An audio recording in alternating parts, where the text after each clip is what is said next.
The text arrived at 6:17 p.m. on a Tuesday in early November, while I was standing at my kitchen counter, slicing a pear for my dinner. "Hey Mom, quick heads up, we're keeping Christmas small this year, just the four of us. Lila and Brennan need a quieter holiday after everything with school and Whitney's work stuff. Hope you understand. Love you." I set the paring knife down. I read the message twice, then a third time. Just the four of us. There are four of them, of course. My son Roman, his wife Whitney, my granddaughter Lila, 14, my grandson Brennan, 11. And there is one of me.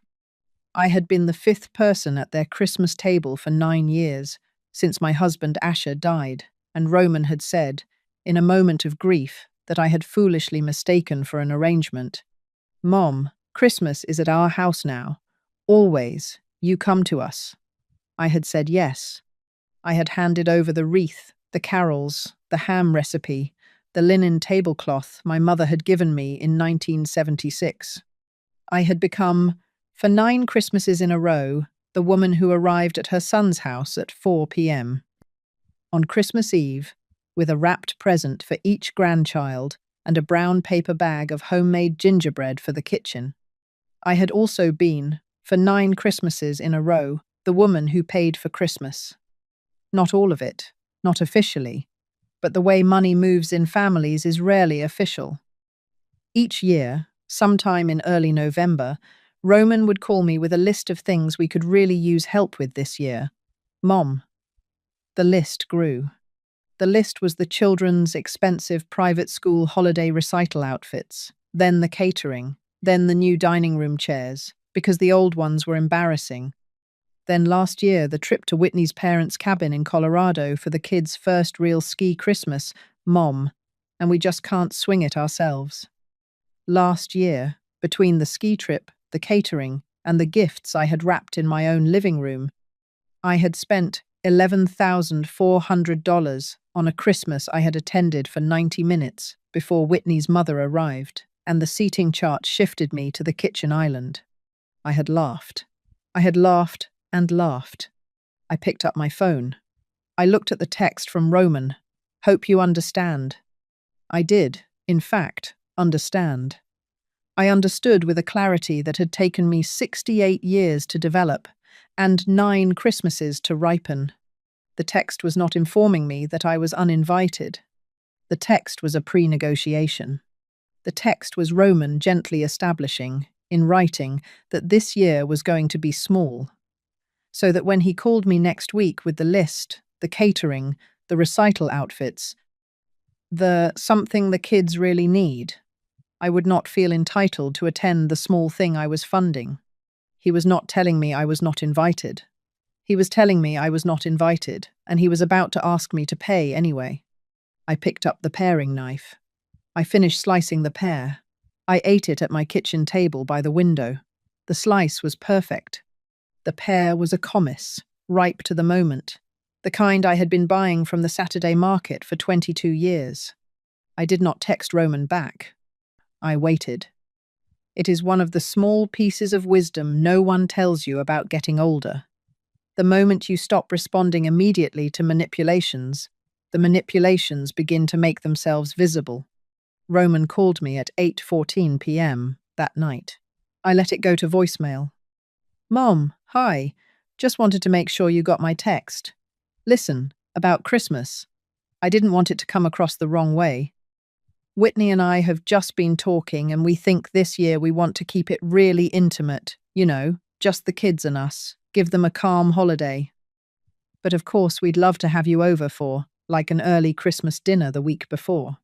How does the 15th sound? Anyway, also give me a call back. There's a couple of things I wanted to run by you for the kids this year. Love you." There it was. A couple of things I wanted to run by you for the kids this year. The early Christmas dinner on the 15th was the costume of inclusion. The phone call was the bill. I did not call back. He called again on Wednesday at 11:23 a.m. He called again on Thursday at 4:48 p.m. He left 2 more voicemails, each one slightly more urgent, each one wrapping the financial request inside a thicker layer of just wanted to check in. I did not call back. I sat with the silence, and I thought about Asher. Asher had been dead 9 years that December. He had been my husband for 41. He had been a tax attorney who had spent his career untangling the small, careful frauds rich families perform on each other usually. He said at our kitchen table over decades of weeknight dinners, the kind where one elderly relative is being gradually emptied of her checking account by a polite, adult child. He had said, in 2014, the year before he was diagnosed, Eleanor, if something happens to me and Roman starts asking you for things, I want you to remember a sentence. I want you to remember, the answer is no until you have been asked properly. And asking properly means being told the full amount in advance and being seated at the table the money pays for. I had laughed at him. I had said, Asher, Roman is our son. He would not do that. Asher had said, Eleanor, every elderly woman in my files said that sentence about her son before her son did exactly that. I had stopped laughing. He had said, promise me. I had promised. I had broken the promise 9 times, once for each Christmas after he died. I was not going to break it a 10th time. On Friday morning, I made a list. The list was on a yellow legal pad at my kitchen table. The list was titled 9 years. Under it, I wrote, 2015, first Christmas after Asher. Ham, gifts, $1,200 for travel reimbursement. Roman never used. Seated at table. 2016 gifts. $2,400 for Brennan's nursery setup since the baby is coming in February. Seated at table. 2017 gifts. $3,100 for Lila's preschool deposit and Christmas catering. Mom, you'd love the place we're using. Seated at table near the kitchen door. 2018 gifts. $4,200 for the new dining room chairs. We want them in place before Whitney's family flies in. Seated at the kitchen island for dessert. Whitney's mother seated where I had been. 2019 gifts. $4,800 for the recital outfits for the school's holiday performance. The kids look so beautiful. You should see them. I did not see them. The performance was scheduled for the day before I arrived. The video was sent to me on January 7th. 2020 gifts. $5,200 for Whitney's catering business launch dinner, which is technically a Christmas event but also a soft opening for her clients. Seated in the den with the children while the clients ate in the dining room. 2021 gifts. $6,500 for the trip Whitney's family booked to Lake Tahoe over the holidays. And we'd love to bring the kids, but it's expensive, Mom. Would you be willing to chip in? I was not invited to Tahoe. I spent Christmas Eve alone in my house and was sent a thank you photo on December 28th. 2022 gifts. $8,100 for Brennan's specialist appointments, the kids' winter wardrobe, and the holiday open house we're hosting for Whitney's clients, seated at the small folding table in the corner of the dining room. 2023 gifts. $11,400 for the ski Christmas. Mom, the kid's first real one. Attended 90 minutes. Seated at the kitchen island after Whitney's mother arrived. Ate cheese and crackers. Drove home at 6:30 p.m. I added the totals. 9 years. $46,900 in help. Approximately $14,000 more in gifts. $61,000 I had given my son and his wife, on top of the holiday itself, for a Christmas that had quietly moved me over the course of those 9 years, from the head of the table to the kitchen island, to the folding table in the corner, to this year, the small Christmas to which I was not invited at all. I looked at the legal pad for a long moment.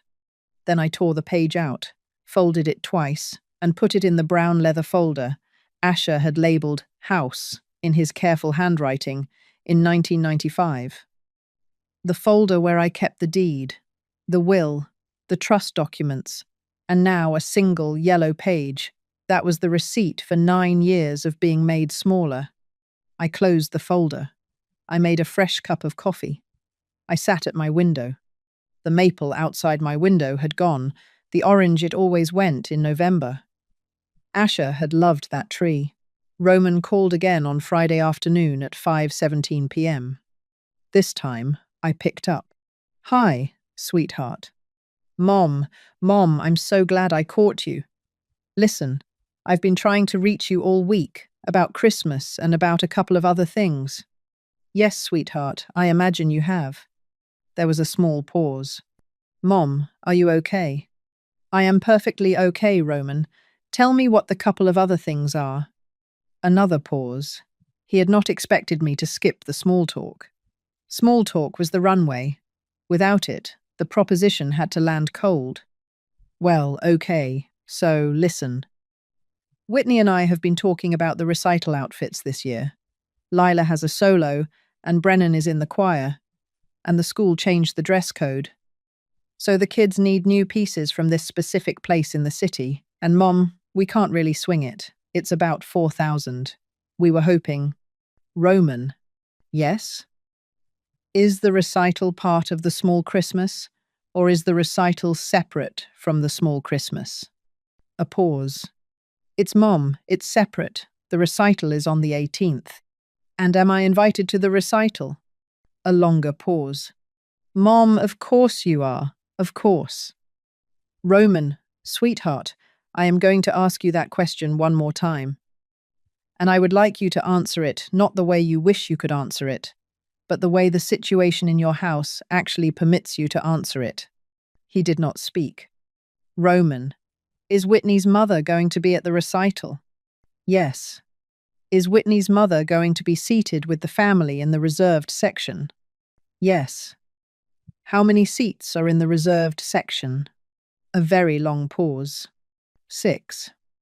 6. Whitney, you, Lila, Brennan, Whitney's mother and Whitney's father. 6. And me. Mum, there's general admission. It's a big auditorium. Mum, you'd be in row 11 or 12, but you would still see." "Roman." "Yes." "I am not going to pay $4,000 for 2 outfits.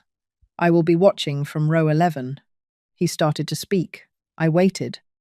"Mom, this isn't about the seats." "Roman." "Yes." "It is exactly about the seats. The recital outfits are the seats. The catering is the seats. The ski trip was the seats. For 9 years, you have been asking me to pay for seats, and for 9 years, you have been moving me out of them. This year, you skipped the choreography and just told me I was not invited to Christmas before asking me to fund it. I appreciate the efficiency, sweetheart, but the efficiency revealed something I had been allowing myself not to see." He was breathing hard on the other end. Mom, please. Please don't make this into something bigger than." "Roman, I am going to tell you what is going to happen this year, and I am going to tell you once. I am keeping my checkbook closed. There is no recital outfit money. There is no catering money. There is no Christmas open house money. There will be no early Christmas dinner on the 15th. There will be no late Christmas drop-by on the 27th. There will be no Christmas Eve phone call with the children, although I will pick up if either of them calls me on their own. Do you understand what I am saying?" A long silence. "Mom, you're not coming to Christmas." "Roman, I was not invited to Christmas. You told me on Tuesday that Christmas was being kept small. I am simply matching the smallness with my own checkbook. I am the small I have always been to you. I am behaving like it for the first time." "Mom." "Yes. What about the kids?" "The kids will receive their Christmas gifts from me as they have always received them directly, by mail, wrapped with a note. They will receive what they have always received. What they will not receive this year is the cost of the holiday itself." which I have been quietly paying for since their grandfather died. They will live, Roman. Children of parents who can afford to spend $4,000 on recital outfits at a specific place in the city can afford a regular Christmas. Mum, we can't. Then have a smaller Christmas, sweetheart, the kind you have been describing in your text messages all week. He did not respond for a long moment. Then, quietly, Mum, I'm sorry. I noticed he had said, I'm sorry. I noticed he had not said, I'm sorry for what? Roman. Yes. That apology is in the wrong order. Try again when you can put it in the right one. I hung up. I did not hear from Roman for 9 days. On Sunday the 17th, 2 days before the recital, Whitney called me. I had not heard Whitney's voice on the phone since 2019. I let it go to voicemail. Eleanor, hi. Listen, Roman has been a mess this week, and I just want to talk to you, woman to woman. I think there's been a misunderstanding about Christmas and about the recital. The kids really want you there. Lila has been asking. Could you please call me back so we can sort this out before the 18th? I think we can all be reasonable adults about this. I noticed she had said woman to woman. I noticed she had said the kids really want you there, which she had not said in 9 years of moving me to the kitchen island. I noticed she had used the word reasonable about a conversation she had not been willing to have in any of the previous 9 Christmases. I deleted the voicemail. That night, Lila, my 14-year-old granddaughter, texted me from her own phone. Grandma, Mom and Dad don't know I'm texting you. Are you coming to my recital? I have a solo. I sat with my phone for a long time. Then I wrote, Sweet Pea, I love you. I am not coming to the recital on the 18th because the arrangements your mother has made do not have a seat for me with the family. I am not angry with you. None of this is your fault. But I am not going to sit in row 11 of an auditorium to watch you sing while another grandmother sits in the family section. Do you understand? A long pause. Then, yes, Grandma, I knew. I asked Mum yesterday. She said you were busy. I closed my eyes. I wrote, Sweet Pea, I want to make you a different offer. On the morning of the 19th, after your recital, I will come to your house. I will bring lemon scones and hot chocolate. You and I will sit at your kitchen table. You will sing your solo for me. Just for me. I will be the only audience. That is the recital I am coming to. Another long pause.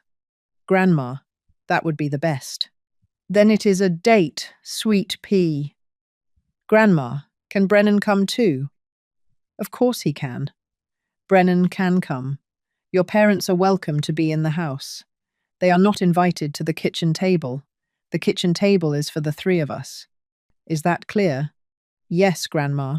Crystal clear. I put the phone down. I did not cry. I made a cup of tea. I sat with it for a long time. On the morning of the 18th, the day of the recital, Roman called me one more time. I picked up. Mom. Roman. Mom. I just wanted to say, the kids are sad. I am sad. Whitney is. Whitney is angry, but I think underneath that she's also sad. I don't know how to fix this. Sweetheart, you don't fix it, you sit with it. Mom. Roman. I am going to tell you the rules for the rest of this year, and the rest of next year, and however long this takes. Are you listening? Yes. You will not ask me for money for the children's needs. If the children need something, actually need something, not need a $4,000 outfit from a specific place in the city, you may tell me, and I will decide on a case-by-case basis. You will not invoice me for Christmas. You will not invoice me for Easter. You will not invoice me for birthdays. The children will receive what they have always received from me, direct gifts, mailed, wrapped, with a card. The supplementary funding of your household stops today. You will not ask me to attend events from which you have positioned me out of the family seating. If Whitney's mother is in the family row, I am not in the family row, which means I am not at the event. Do not ask. Do not phrase it as an option. You and I will have lunch the first Sunday of every month at my house. I will cook. You will come alone, not with Whitney, not with the children. We will eat. We will talk. We will not discuss money. We will discuss your week and my week and what we are reading and what is in the garden. If you can sustain those lunches for 12 months, then in January of next year, we will revisit what your family's presence in my life looks like. Until then, that lunch is the relationship. He was quiet for a long moment. Mom, yes. That's harder than just being angry at me. Yes, Roman, it is. That is the point. Mom, I'll do it. Sweetheart, don't tell me. Show me. The first Sunday of December is the 3rd. I will expect you at noon. If you come, the relationship continues. If you do not, we will reassess again. I will be there. Good. Now go to your daughter's recital. Tell her her grandmother said, break a leg, and that I am coming to her kitchen tomorrow morning for the real performance. Mom, yes. I love you. I love you too, Roman. That is exactly why this is the conversation we are having. I hung up. The next morning at 10 a.m., I arrived at Roman and Whitney's house with a box of lemon scones from the bakery on Linden Avenue and a thermos of hot chocolate I had made at home with real milk and a small block of dark Belgian chocolate. I had been saving in my pantry for a moment I had not known I was waiting for. Roman opened the door. He had not shaved. He let me in without speaking and gestured toward the kitchen. Lila was already at the kitchen table in her recital dress. Brennan was beside her in a hoodie. They had set 3 places. They had set out plates. Whitney was in the living room. I could hear her on the phone to her mother, I assumed. She did not come into the kitchen. I sat down. I poured hot chocolate for the 3 of us. I opened the scones. Sweet pea, whenever you're ready. Lila stood up beside the kitchen table. She sang her solo. It was a section of O Holy Night, the verse that begins fall on your knees, the verse that asks the listener to stop standing for a moment. Lila's voice was small and bright and not yet fully formed, the way 14-year-old voices are when they are still learning what they will eventually be. She sang it, standing in her stocking feet on a kitchen tile that I had stood on the day Whitney and Roman had brought her home from the hospital, and I had held her. 8 pounds, 2 ounces, and Roman had cried. When she finished, Brennan clapped. I clapped. From the living room, Whitney did not clap. The phone call had stopped. There was a long silence from the other side of the wall. I did not turn to look toward the living room. I did not need to. Sometimes the people who are not clapping are listening anyway, and what they are hearing is the sound of a room they have chosen not to enter. Sweet pea. That was the best recital I have ever attended in my life. She beamed. We ate scones. We drank hot chocolate. Brennan told me about a video game.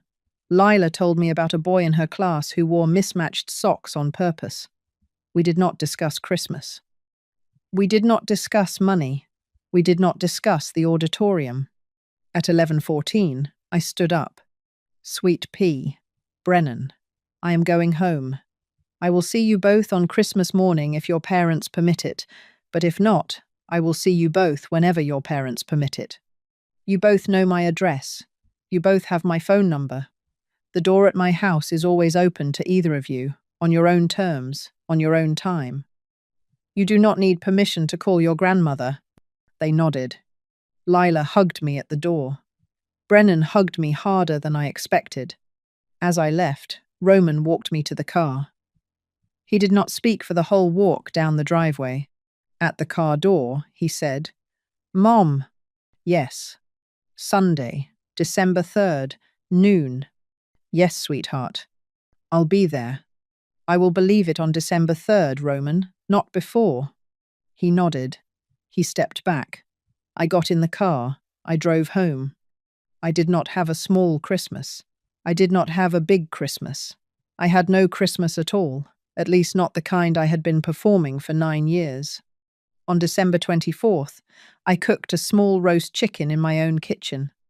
I drank a single glass of Ash's Old Burgundy from a bottle he had bought in 2012, and which I had been saving for an occasion I had not known how to name. I ate the chicken at my own kitchen table, in the chair I had been sitting in alone for 9 December 24ths, in a house in which I was, for the first time in 9 years, not pretending to be someone else's Christmas decoration. On Christmas morning, I called Lila. She had wanted me to. I had said, "Only if your parents permit it." Whitney had, at the last moment, permitted it. Lila told me about her stocking.